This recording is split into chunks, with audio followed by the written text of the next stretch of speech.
Channel में दोस्तों हम आज जो राजस्थान की स्ट्रीम से जुड़ी हुई प्रश्नों पर हम चर्चा करने वाले हैं। और दोस्तों आज का अपना टॉपिक होने वाला है गुज्जर प्रतिहार। क्या हो जाएगा? गुज्जर प्रतिहार। तो चलते हैं दोस्तों, आज के अपने प्रश्न कौन कौन से हैं। तो सबसे पहला प्रश्न है, मिहिर भोज प्रथम और उसके उत्तराधिकारियों के योगदान के संबंध में निम्नलिखित में से कौन सा कथन असत्य है? मिहिर भोज प्रथम और उसके उत्तराधिकारियों के बारे में आपको कथन है चार, उसमें से बताना है कि कौन सा कथन है वो असत्य है। सबसे पहला कथन है दोस्तों, मीर भोज ने राष्ट्रकूटों को पराजित कर उज्जैन पर अधिकार किया और उसे आदिवरा की उपाधि मिली। फिर महेंद्रपाल प्रथम के दरबार में राजशेखर ने कपूर मंजरी और काव्य मीसा सदस्य ग्रंथों की रचना की। तीसरा है, महिपाल प्रथम के समय राष्ट्रकूट इंद्रतीर्थ ने कन्नौज को नष्ट किया और जिसे प्रतिहार शक्ति कमजोर हुई। और चौथा है, मीर भोज ने अपने पुत्र महिपाल प्रथम को राज्य सौंपकर तीर्थ यात्रा के लिए सिंहासन त्याग दिया। तो बताएंगे इन चारों कथनों में से कौन सा सही है। एक बार मैं वापस कथन बता देता हूँ।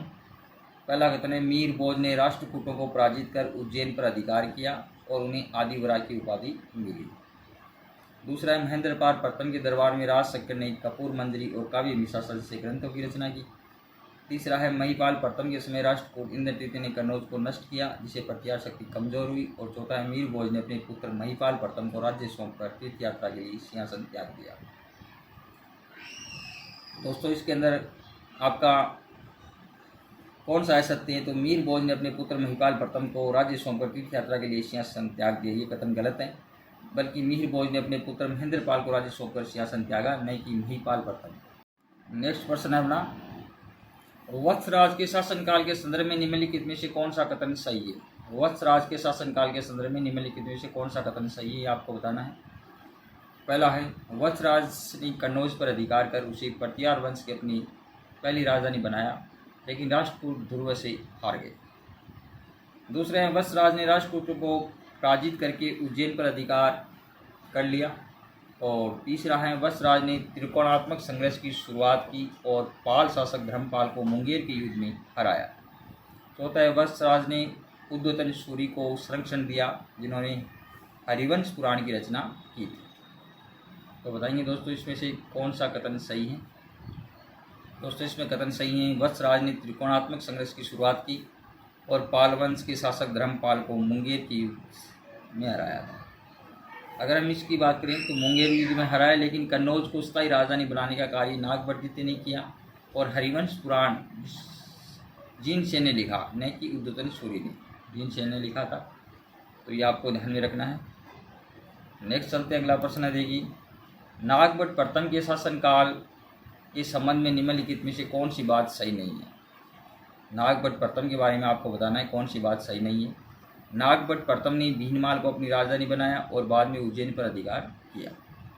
दूसरा है, नागभट्ट प्रथम ने सिंध के बिलोचों और अरबों के आक्रमण को रोका, जिसके लिए उन्हें मलेशिकों का नाशक कहा गया। तीसरा है, अमोघ वर्ष की संजन ताम्रपत्र के अनुसार नागभट्ट प्रथम ने दंती दुर्ग के हिरण्यगर्भ यज्ञ में प्रतिहार का कार्य किया। और चौथा है, नागभट्ट प्रथम ने कन्नौज पर अधिकार कर इन्हें प्रतिहार वंश की स्थायी राजधानी बनाया।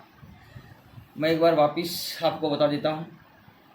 पहला कथन है, नागभट्ट प्रथम ने भीनमाल को अपनी राजधानी बनाया और बाद में उज्जैन पर अधिकार किया। दूसरा है, नागभट्ट प्रथम ने सिंध के बिलोचों और अरबों के आक्रमण को रोका, जिन्हें उन्हें मलेशिकों का नाशक कहा गया।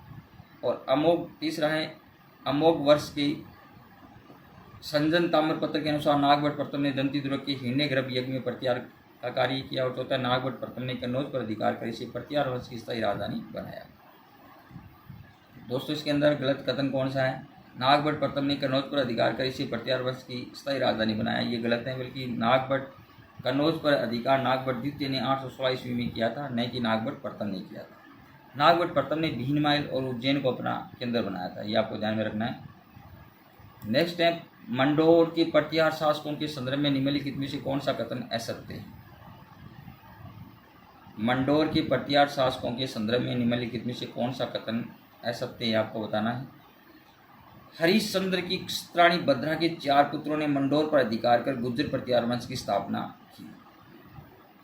नरभट्ट को ब्राह्मणों और गुरुओं के संरक्षण के कारण पिल्ली पणी की उपाधि मिली। तीसरा है नागभट्ट प्रथम ने मेड़ता को अपनी राजधानी बनाया और उसकी रानी जज्जिका देवी से 2 पुत्र हुई। और चौथा है कक ने नागभट्ट द्वितीय की सहायता की और उसे रानी पद्मिनी से कक्कुक नामक पुत्र हुआ। दोबारा सुनने की कथन को। हरिश्चंद्र की रानी भद्रा के 4 पुत्रों ने मंडोर पर अधिकार कर गुर्जर प्रत्याहार वंश की स्थापना की थी। नरभट्ट को ब्राह्मण और गुरुओं के संरक्षण के कारण पिल्लीपणी की उपाधि मिली। नागभट्ट प्रथम ने मेड़ता को अपनी राजधानी बनाया और उसे रानी जज्जिका देवी के 2 पुत्र हुए। कक ने नागभट्ट द्वितीय की सहायता की और उसकी रानी पद्मिनी से कुकुक नामक पुत्र हुआ। दोस्तों इसमें गलत कथन हो जाएगा। कक ने नागभट्ट द्वितीय की सहायता की और उसकी रानी पद्मिनी से ककुक नामक पुत्र हुआ। कक्कू नहीं हुआ बल्कि कौन सा हुआ दोस्तों? बाउक नाम का पुत्र हुआ था। कौन सा हुआ? बाउक नाम का पुत्र हुआ था। ये आपको ध्यान में रखना है। नेक्स्ट चलते हैं अगला। गुर्जर प्रतिहार वंश की उत्पत्ति और नामकरण के संबंध में निम्नलिखित में से कौन सा कथन सही है? देखेंगे कथन कौन कौन सा है। गुर्जर प्रतिहारों का नाम भगवान राम के भाई लक्ष्मण से लिया गया है जो उसके द्वारपाल थे। दूसरा है गुर्जर प्रतिहारों को बादामी चालुक्य नरेश पुलकेशिन द्वितीय ने पहली बार प्रतिहार नाम दिया। तीसरा है अरब यात्री अल मसूदी ने गुर्जर प्रतिहारों को जुर्ज और उसको राजा को आदिवरा कहा। और चौथा है हिंद सांग ने गुर्जर प्रतिहारों की राजधानी को मंडोर के नाम से संबोधित किया। कथन दोबारा सुनेंगे। गुर्जर प्रतिहारों को बादामी चालुक्य नरेश पुलकेशिन द्वितीय ने पहली बार प्रतिहार नाम दिया। गुर्जर प्रतिहारों का नाम भगवान राम के भाई लक्ष्मण से लिया गया जो उनके द्वारपाल थे। तीसरा अरब यात्री अल मसूदी ने गुर्जर प्रतिहारों को जुर्ज और राजा को आदिवरा कहा। और हिंद सांग ने गुर्जर प्रतिहारों की राजधानी मंडोर के नाम से संबोधित किया। दोस्तों इसके अंदर आपका गुर्जर प्रतिहारों का नाम भगवान राम के भाई लक्ष्मण से लिया गया है और उसके द्वारपाल थे, ये गलत है। बल्कि गुर्जर प्रतिहार अपनी उत्पत्ति लक्ष्मण से मानते हैं जो राम प्रतिहार द्वारपाल थे, प्रतिहार थे, इसलिए ये वंश प्रतिहार कहलाया। और अल मसूदी ने राजा को बोहरा कहा था, क्या कहा था? बोहरा कहा था। और ये कथन सही है आपका। गुर्जर प्रतिहारों का नाम भगवान राम के भाई लक्ष्मण से लिया गया जो उनके द्वारपाल थे, ये बिल्कुल सही कथन है। और भीनमाल को क्या कहा था? पीली मोलो नहीं कि मंडोर कहा था, ये भी गलत कथन है। नेक्स्ट निम्नलिखित में से कौन सा शासक रोहल आदि नाम से जाना जाता है? ये स्कूल लेक्चरर एग्जाम में आया हुआ क्वेश्चन है। निम्न में से कौन सा शासक रोहल आदि नाम से जाना जाता है? हरिश्चंद्र, रज्जिल, नागभट्ट प्रथम और मंथन देव। हरिश्चंद्र, रज्जिल, नागभट्ट प्रथम, मंथन देव। दोस्तों इसका उत्तर राइट हो जाएगा हरिश्चंद्र। अगला प्रश्न है अपना, गुर्जर को हराने वाला शासक कौन था? प्रभाकर वर्धन, राज्यवर्धन, हर्षवर्धन या शशांक? तो बताएंगे जल्दी से इसका आंसर। गुर्जर को हराने वाला प्रमुख शासक कौन था? ये राजस्थान पुलिस कांस्टेबल एग्जाम 2024 में आया हुआ है शिफ्ट 1 में। तो बताएंगे प्रभाकर वर्धन, राज्यवर्धन, हर्षवर्धन या शशांक? दोस्तों इसका उत्तर राइट हो जाएगा प्रभाकर वर्धन। प्रभाकर वर्धन हर्षवर्धन के पिता 6वीं शताब्दी के दौरान एक प्रभावशाली शासक थे जिन्होंने गुर्जर को पराजित किया था, गुर्जरों को पराजित किया। और उसके शासनकाल के दौरान उनकी सैन्य शक्ति और राजनीतिक कौशलता के कारण उनका राज्य उत्तरी भारत में एक महत्वपूर्ण शक्ति के रूप में उभरा। नेक्स्ट अपना, किस प्रतिहार राजा के काल में ग्वालियर प्रस्तुति की रचना हुई? किस प्रतिहार राजा के काल में ग्वालियर प्रस्तुति की रचना हुई? मिहिरभोज, महिपाल प्रथम, महिपाल द्वितीय या महेंद्रपाल प्रथम? बताएंगे मिहिरभोज, महिपाल प्रथम, महिपाल द्वितीय, महेंद्रपाल प्रथम। दोस्तों इसका उत्तर आपका राइट हो जाएगा मिहिरभोज।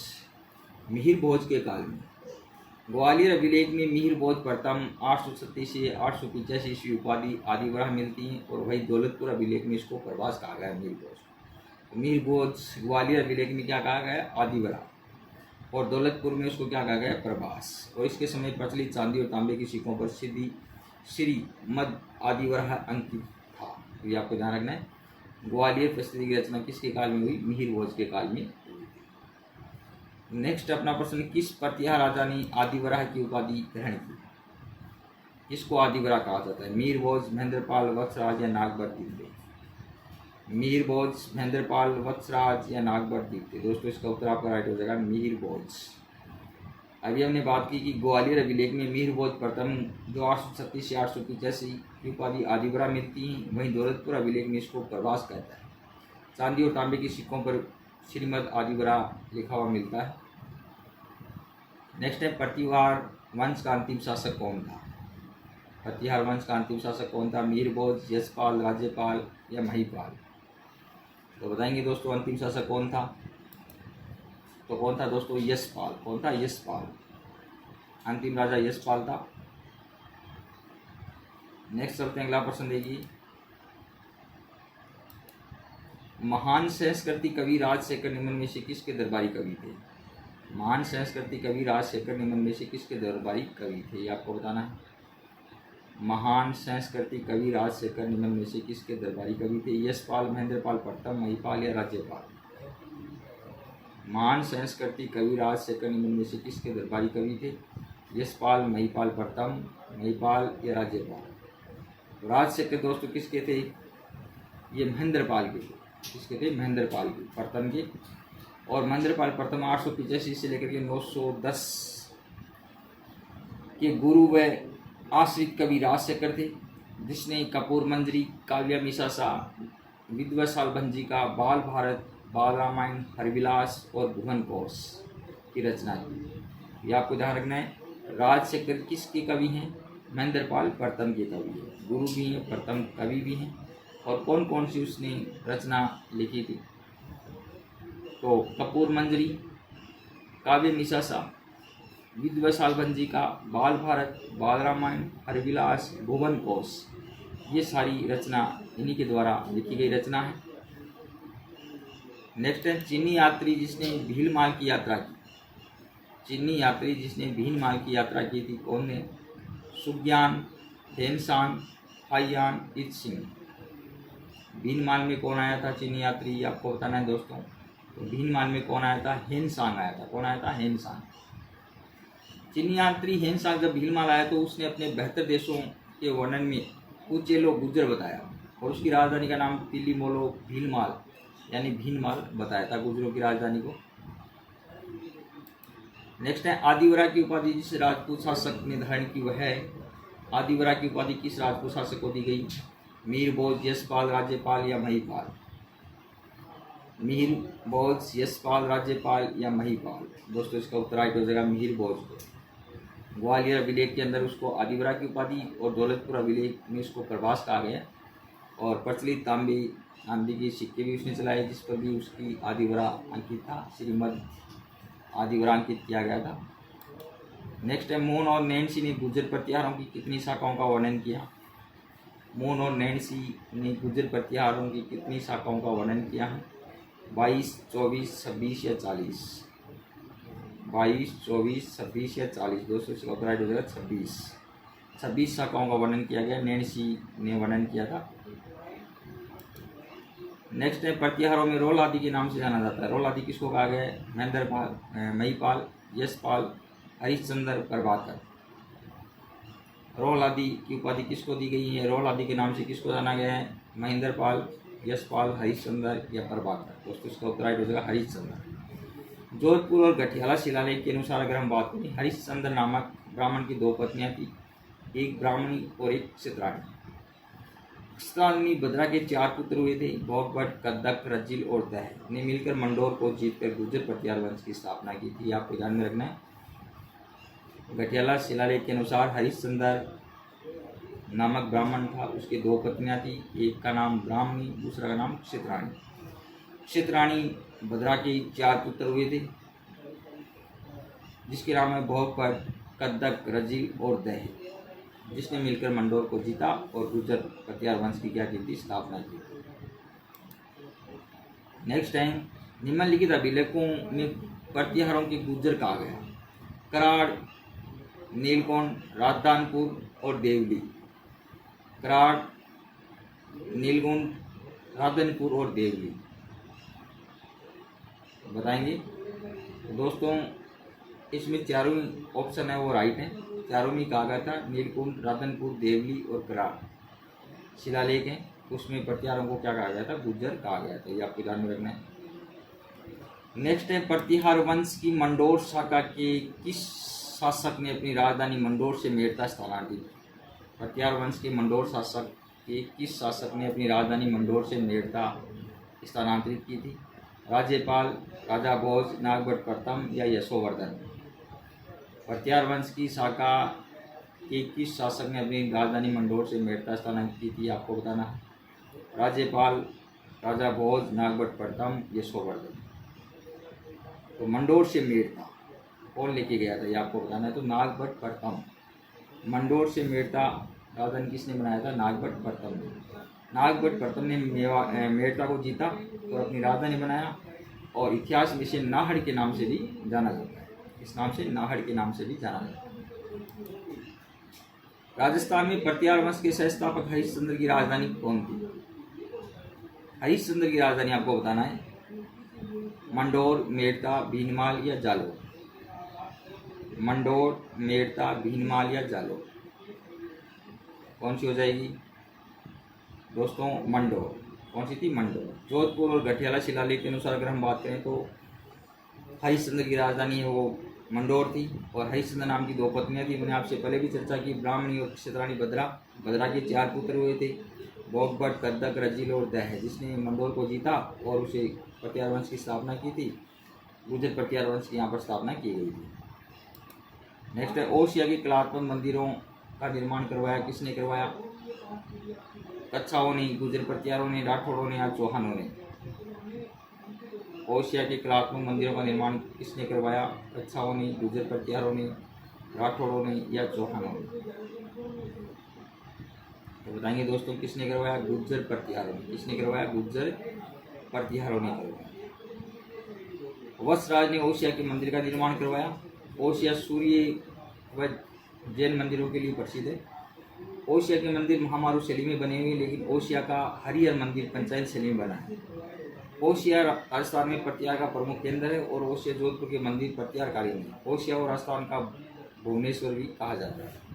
ये आपको ध्यान रखना है कि ओसिया की कलात्मक मंदिर का निर्माण किसने करवाया? गुर्जर प्रतिहारों ने करवाया, और वत्सराज ने ओसिया के मंदिरों का निर्माण करवाया था। ओसिया सूर्य व जैन मंदिरों के लिए प्रसिद्ध है, ये भी आपको ध्यान रखना है। और ओसिया के मंदिर महामारू शैली से बने, लेकिन ओसिया का हरिहर मंदिर है वो पंचायत शैली का है। कौन सा मंदिर? हरिहर मंदिर हो पंचायत शैली का है। और ओसिया राजस्थान में प्रतिहारों का प्रमुख केंद्र भी था, और ओसिया जोधपुर के मंदिर प्रतिहारकालीन है, और ओसिया राजस्थान का क्या कहलाता है? भुवनेश्वर कहा जाता है। नेक्स्ट चलते हैं, अगला प्रश्न है, ग्वालियर शिलालेख में नागभट्ट प्रथम को किस उपाधि से सम्मानित किया गया? ग्वालियर शिलालेख में नागभट्ट प्रथम को किस उपाधि से सम्मानित किया गया, ये आपको बताना है। परमार्थ देव, राजाधिराज, नारायण, राजशेखर? दोस्तों इसका उत्तर राइट हो जाएगा नारायण। नागभट्ट प्रथम को क्या कहा गया? नारायण कहा गया। नागभट्ट प्रथम के समय सिंध की ओर से बिचौलों ने आक्रमण किया, और अरबों ने अरब से, और नागभट्ट ने इन्हें अपनी सीमा में घुसने नहीं दिया, जिससे उसकी ख्याति बहुत बड़ी। इन्हें ग्वालियर परिस्थिति में क्या कहा गया? नारायण या मलेच्छों का नाशक कहा गया है। क्या कहा गया? मलेच्छों का नाशक कहा गया है। ये आपको ध्यान में रखना है। नेक्स्ट चलते अगला प्रश्न है, निम्न में से वह शासक जिसने अरब आक्रमणकारियों को अपने राज्य में बढ़ने नहीं दिया, और ये शासक अरबों का शत्रु कहा गया? निम्न में से वह शासक बताना है जिसने अरब आक्रमणकारियों को अपने राज्य में बढ़ने नहीं दिया, और ये शासक अरबों का शत्रु कहा गया है। ये आपको बताना है। वत्सराज, नागभट्ट प्रथम, मिहिरभोज या महेंद्रपाल? कि अरब आक्रमणकारियों को अपने राज्य में बढ़ने नहीं दिया और अरबों का शत्रु कहा गया। वत्सराज, नागभट्ट प्रथम, मिहिरभोज और महेंद्रपाल? दोस्तों इसका उत्तर आपका राइट हो जाएगा नागभट्ट प्रथम। नागभट्ट प्रथम के समय में सिंध की ओर से बिचौलों ने आक्रमण किया था, और अरबों ने अरब से। नागभट्ट ने अपनी सीमा में उनको घुसने नहीं दिया, और ख्याति बढ़ी। इन्हें ग्वालियर परिस्थिति में क्या कहा गया? नारायण या मलेच्छों का नाशक कहा गया। क्या कहा गया? नारायण या मलेच्छों का नाशक भी कहा गया है। ये आपको ध्यान में रखना है। तो क्या उत्तर हो जाएगा? नागभट्ट प्रथम। तो दोस्तों ये हमने आज काफ़ी क्वेश्चंस कवर किए। दोस्तों अगर आपको ये वीडियो अच्छा लगे तो इसको लाइक शेयर कमेंट जरूर कीजिएगा। अगर दोस्तों आप चैनल पर नए हैं, चैनल को अभी तक आपने सब्सक्राइब नहीं कर रखा है, तो चैनल को आप जरूर सब्सक्राइब करें। और इस चैनल पर आपको जोग्राफी, हिस्ट्री, पॉलिटिकल सभी प्रकार के प्रश्न सब देखने को मिलते हैं, तो इसलिए चैनल से जुड़े रहिए दोस्तों। आज के लिए इतना ही, धन्यवाद। जय हिंद, जय भारत। अगली वीडियो में आगे के प्रश्नों को लेकर के हम फिर चर्चा करेंगे। धन्यवाद दोस्तों।